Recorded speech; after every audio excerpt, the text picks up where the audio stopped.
விமர்சனங்களும் விளக்கங்களும் என்ற தொடரிலே இன்றைக்கு நாம் பார்க்கக்கூடிய செய்தி வசீலா தேடுவோம். வசீலா அப்படின்னா என்ன? ஒரு விஷயத்தை, ஒரு தேவையை அல்லாஹ்விடத்தில் நாம் கேட்கும் போது ஒரு சிறந்த அமலை முன்வைத்து அல்லது சிறந்த நல்லடியார்களை முன்வைத்து அல்லாஹ்ட்ட கேட்கிறது. இது பேர் தான் வசீலான்னு. இதை அஹ்லு சுன்னத் வல் ஜமாஅத் அகீதாவுல வரவேற்பாங்க. இதை கடைபிடிக்கணும்னு சொல்லுவாங்க. நிச்சயமா துஆவுல இதெல்லாம் இடம் பெறணும்வாங்க. ஆனா வஹாபிகள் இதை ஏத்துக்கிற மாட்டாங்க. அவங்க என்ன சொல்லுவாங்க? அது என்ன வசீலா, அது என்ன அவங்க மூலியமா டைரக்டா அல்லாஹ்ட்ட கேட்கணும் அப்படின்னு சொல்லுவாங்க. இப்ப இது சார்ந்த விஷயங்கள்ல குர்ஆன் என்ன சொல்லுது, ஹதீஸ் என்ன சொல்லுது என்பதை நம்ம பார்க்க போறோம். வசீலா என்பது மிக முக்கியமான ஒரு அங்கம். நம்மளுடைய துஆவிற்கு வலு சேர்க்கக்கூடியது ஒன்று அதுதான். இப்ப நம்ம கேட்கும் போது அல்லாஹ்ட்ட தான் கேட்கிறோம். நாம் எது கேட்டாலும் அல்லாஹ்ட்ட தான் கேட்கிறோம். அல்லாஹ் தான் அதற்கு தரக்கூடியவன், அது எந்த சந்தேகமும் இல்லை. வலிமார்களை ஜியாரத்து செய்ய போகும்போது அங்க போய் துஆ கேட்கும் போது அங்கேயும் அல்லாஹ்ட்ட தான் நம்ம கேட்கணும். அதான் இஸ்லாத்தினுடைய அடிப்படை விஷயம். அங்க கபருக்கு போய் முன்னாடி கையேற்றதுனால சில பேர் என்ன நினைக்கிறாங்கன்னா அவங்கள்ட்ட நம்ம கேட்கறதா நினைக்கிறாங்க. அப்படி கிடையாது. யாராக இருந்தாலும் எவராக இருந்தாலும் நமக்கு தரக்கூடியது அல்லாஹ் தான். அப்ப அங்க போய் நீங்க நம்ம கையேந்தி கேட்கறோம். அப்படி என்ன அர்த்தம்னா வசீலா. வசீலானா என்னது? அல்லாஹ்விடத்திலே மிக நெருக்கமான அமல்களை கொண்டு அல்லது நல்லடியார்களை கொண்டு அல்லாஹ்விடத்துல உதவி தேடுறது. குர்ஆன்ல அல்லாஹ் வசீலாவை பத்தி பேசுறாங்க. சூரத்து தௌபால ஒரு ஆயத்து வருது. யா அய்யுஹல்லதீன ஆமனு தக்குல்லாஹ வப்தகு இலைஹில் வசீலா வருது. அல்லாஹ் ஈமான் கொண்டவர்களே அல்லாஹ்வை அஞ்சிக் கொள்ளுங்கள், இன்னும் வசீலாவை ஏற்படுத்திக் கொள்ளுங்கள். அல்லாஹ் ஆதிபிதா ஆதம் அலைஹிஸ்ஸலாம் அவர்கள் சொர்க்கத்துல உண்ணக்கூடாத கனியை உண்டுட்டு சொர்க்கத்தை விட்டு வெளியேற்றப்பட்டாங்க. வெளியேற்றப்பட்டதற்கு பின்னாடி துன்யாவுல அழுகுறாங்க, அல்லாஹ்ட்ட புலம்புறாங்க, தௌபா கேட்கிறாங்க. அவங்க எத்தனை வருஷம் அழுது அல்லாஹ்ட்ட தௌபா கேட்டாங்கன்னா எத்தனை வருஷம்? 200 வருஷம்.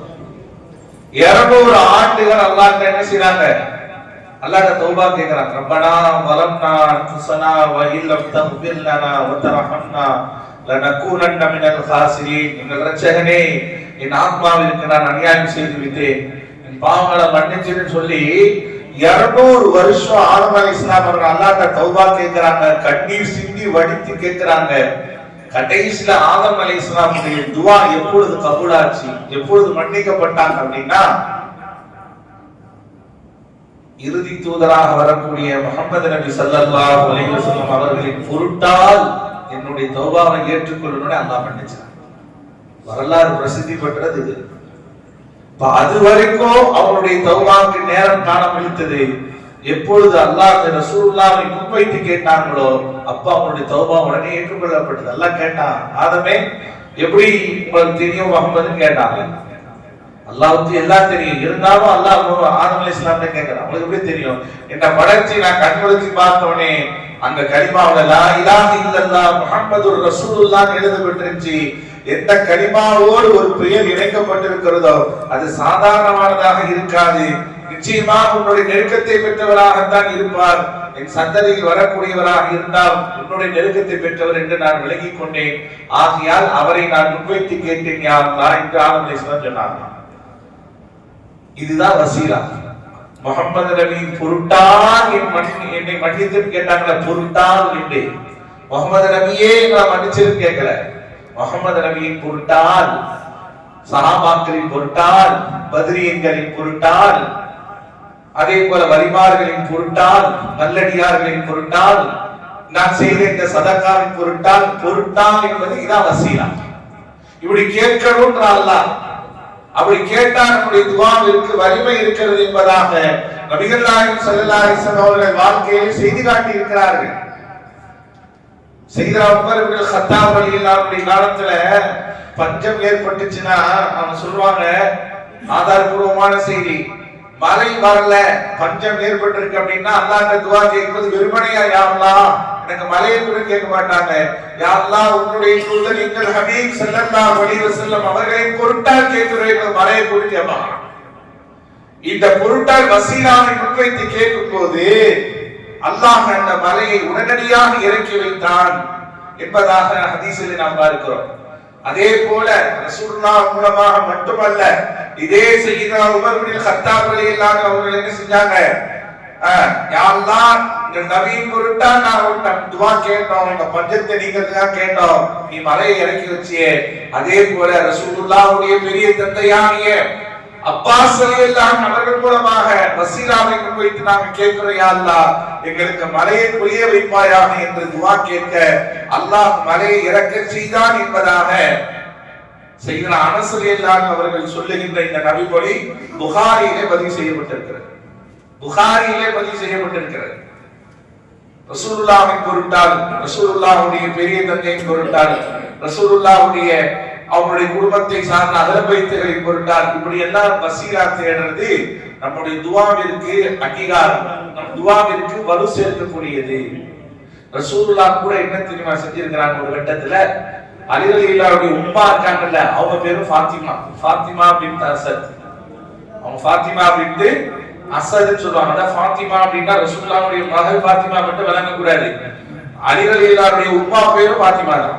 அவங்க இறந்த போது ஸல்லல்லாஹு அலைஹி வஸல்லம் அவர்களுக்கு சிறு வயதிலே அரவணைப்பு கொடுத்து எல்லா விதமான ஆதரவு கொடுத்த தாய்க்கு நிகரானவங்க அவங்க, அந்த ஃபாத்திமா நாயகி. அவங்க இறந்த போது அவர்களை கபரிலே கொண்டு போய் அடக்கப்பட்டதற்கு பின்னால் நமது நாயகம் ஸல்லல்லாஹு அலைஹி வஸல்லம் அவர்கள் கபரிலே அடக்கப்பட்ட தன் வளர்ப்பு தாயாகிய ஃபாத்திமா அம்மையாருக்காக துஆ கேட்கிறாங்க ரசூலுல்லாஹ். ஹதீஸ்ல வரக்கூடிய செய்தி தபரானிலே பதிவு செய்யப்பட்டிருக்கிறது. எப்படி கேட்கிறாங்க தெரியுமா? வெறுமனையா கேட்கல ரசூலுல்லாஹ், யா அல்லாஹ் ஃபாத்திமா இவருடைய பாவங்களை மன்னிச்சு நல்லா வெறுமனையா கேட்கல.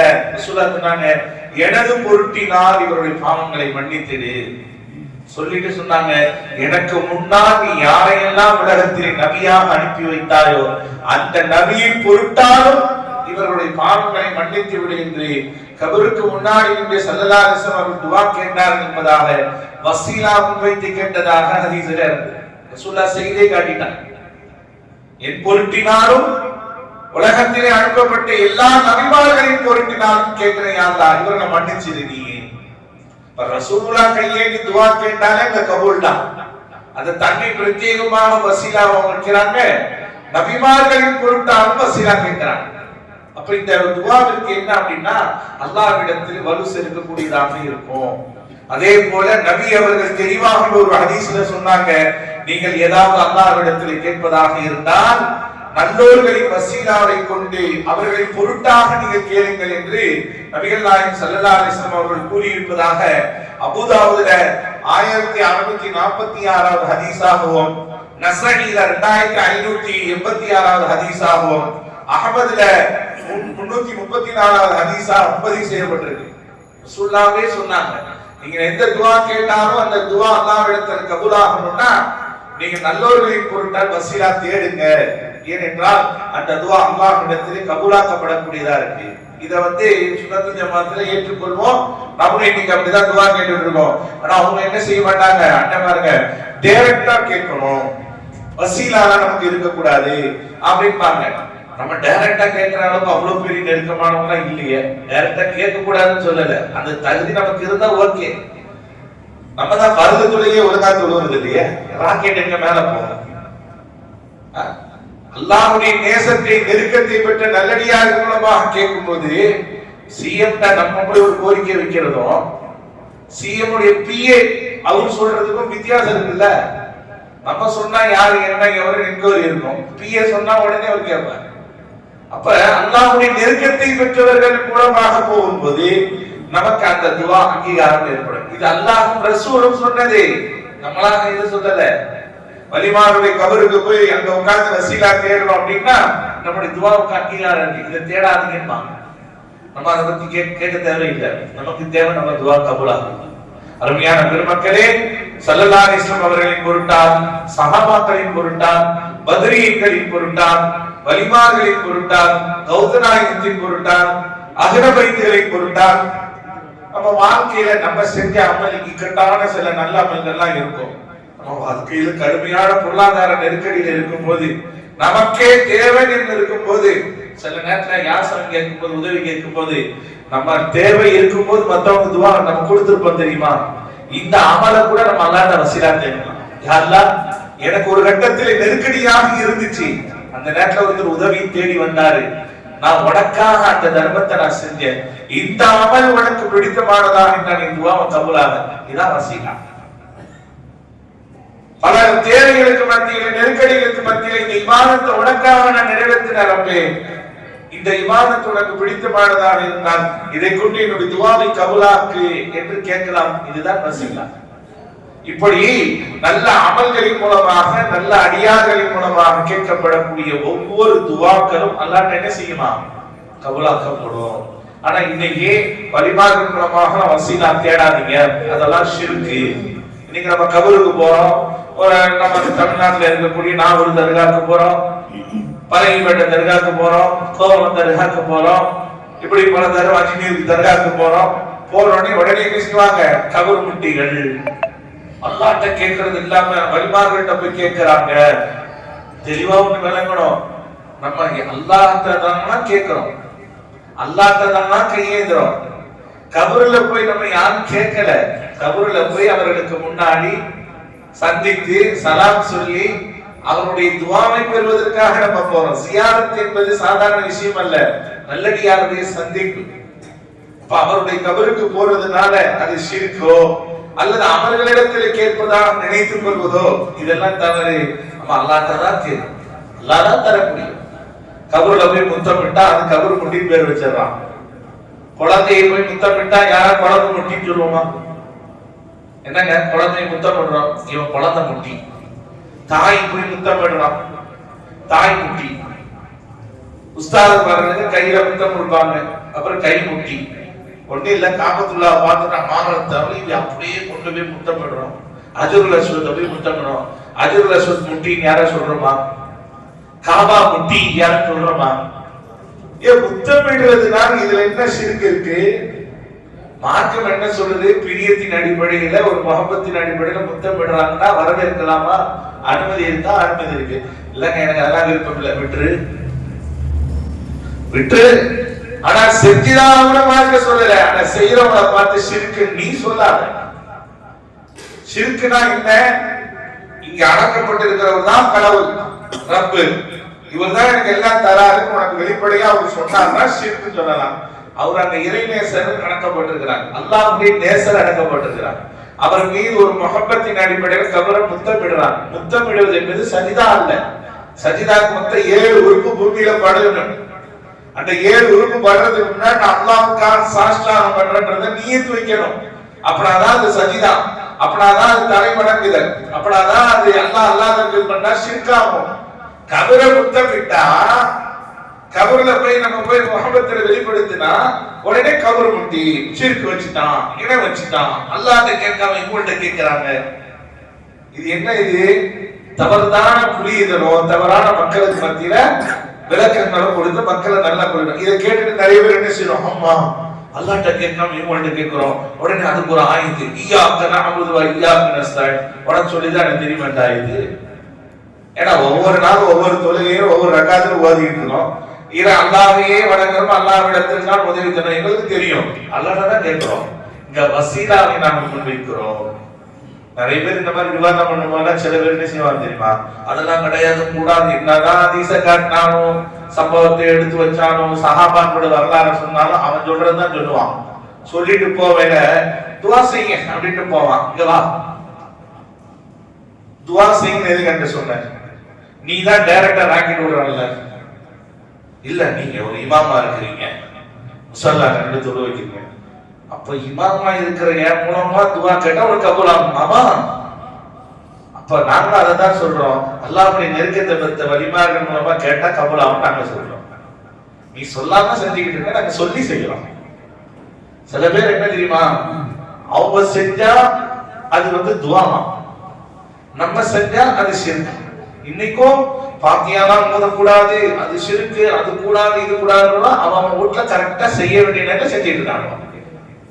அவங்க வீட்டுல செஞ்சா அது பேர் துவா, அவங்க கொடுத்தா அது பேர் விருந்தம். வேற யார் வீட்டுல கொடுத்தாங்கன்னா அது பேர் ஷிர்க், அது பேர் விதத்து, அது பேர் தலாலத்து, அது பேர் கூடாது. ஆனா நம்ம வச்சு நல்லா பகடக்காய உருட்டுறாங்க. மாப்பிள்ளைக்கு சட்டத்தனப்பா போடும்போது துவா கூடாது. எங்க இருக்கு ஆதாரம்? அவன் வீட்டுல ஒரு மாப்பிள்ளை மட்டும் அதுல வந்துறீங்கன்னா 10 மணிக்கு எதுக்கு சட்டத்தனப்பா துவா வாட. இப்ப இதுக்கு மட்டும் எங்க இருக்கு ஆதாரம்? அதாவது தனக்கு தேவை. அதே போல பள்ளிய வீடு கட்ட போறாங்கன்னா அஸ்திவாரம் போடுறதுக்கு ஒரு துவா, அதே போல வீடு வாசலுக்கு வைக்கிறதுக்கு ஒரு துவா, சென்ட்ரிங் போடுறதுக்கு ஒரு துவா, எல்லாத்துக்கும் துவா. எல்லா துவாவும் கரெக்டா ஓதுறாங்க. மத்தவங்க ஓதும்போது மட்டும் அது ஷிர்க். அவங்க ஓதுனா அவங்களுக்கு வந்தா அது பிளட், மத்தவங்க வந்தா அது தக்காளி சட்னி. இந்த மாதிரி மார்க்கெட்டை மனம் போன போக்குல ஆக்கிட்டாங்க. உண்மையானவர்களே, உலகத்துல எங்க போய் எதை போய் கேட்டாலும் அல்லாட்டனா கேட்க போறோம். டாக்டர்கிட்ட போய் உட்கார்ந்து டாக்டர் உடம்பு சரியில்லை, எனக்கு வைத்தியம் பாருங்க, எனக்கு ஊசி மாத்திரை போடுங்கன்னு சொல்லி கேட்கிறோம். ஏன்? நமக்கு நோயை தந்தவன் அல்லாதானே, வீட்டுல பேசாம உட்கார வேண்டியதானே. நோயை தந்த அல்லா நோயை தீப்பாண்டு ஏன் டாக்டர்கிட்ட போறோம்? நல்ல டாக்டர்கிட்ட போய் பாரு. அந்த டாக்டர்கிட்ட போய் பாக்குறது கேட்கலாம். இன்னொரு டாக்டர்கிட்ட அந்த ட்ரீட்மெண்ட் இந்த ட்ரீட்மெண்ட் எல்லா ட்ரீட்மெண்ட் எடுக்கிறோம். இது மட்டும் கூடுமா? அப்ப இது ஷிர்க் இல்லையா? அல்லாஹ் தானே நோயை தந்தா, அப்ப அல்லாஹ் தானே ஷிஃபா வாங்கணும். அல்லாஹ் ஷிஃபா வாங்குற வரைக்கும் பொறுமையா வீட்டுல இருக்க வேண்டியதானே. எது டாக்டர்கிட்ட போய் பாக்குற? டாக்டர் காப்பாத்துங்க என்னைய, டாக்டர் சுகர் ரொம்ப எகிரி போய் நிக்குது, ஏதாவது பண்ணுங்க. டாக்டர்கிட்ட போய் ஒப்படைக்கிறீங்க, அப்ப டாக்டர்கிட்ட போய் சொல்லுமா அது ஷிர்க் இல்லையா? அல்லாஹ் தானே போய் ஒப்படைக்கணும். நம்ம வளர்நாட மடையா இத டாக்டர்கிட்ட போறனால ஷிர்க் அல்ல, அல்லாஹ் தான் குணமாக்குவான், அவன் தான் ஷிஃபாவாக்குவான். இது ஒரு காரண கருத்தாக்கள். இதன் மூலமாக நமக்கு ஒரு வழி வழக்குவான். அல்லாஹ் தான் நமக்கு ரிஸ்க் தரான். அல்லாஹ்வே டெய்லி வீட்டுக்குள்ள வந்து சாப்பாடு கூட்டு போவான். அல்லாஹ் நமக்கு தருவான். எப்படி தருவான்? அவனுடைய அடியார்கள் மூலமாக நமக்கு வழங்குவான். அப்ப அடியார்கள் மூலமாக வழங்குறதுனால அடியார்கள் நமக்கு தர்றாங்க. அப்ப அடியார்கள் கூட அல்லாஹ் அப்படி வழங்குவோமா? வழங்க மாட்டோம். எல்லா விஷயத்தையும் கரெக்டா வழங்குவாங்க. இந்த வசீலாவுடைய விஷயத்திலையும் வழிபாடுகள் விஷயத்தை மட்டும் ஷிர்க் தெளிவா சொல்லுவாங்க. அருமையான மக்களே, நாம் தெளிவாக இருக்க வேண்டும். போகக்கூடிய பாதை இன்னும் குழப்பங்கள் அடித்திருக்கும். அந்த விஷயத்தில் நாம் தெளிவாக இருக்க வேண்டும். வசீலா தேடுவது ஷிர்க் அல்ல, அல்லாஹ் ரசூல் நமக்கு வழிகாட்டிய ஒன்று என்பதை நாம் புரிந்து கொள்வோம். வல்லோன் அல்லாஹ் தஆலா நம்முடைய எல்லா துஆக்களையும் அருமை நாயகம் ஸல்லல்லாஹு அலைஹி வஸல்லம் அவர்களின் பொருட்டால், எல்லா நபிமார்களின் பொருட்டால், வலிமார்களின் பொருட்டால் அல்லாஹ் கபூல் செய்து தந்தருவானாக.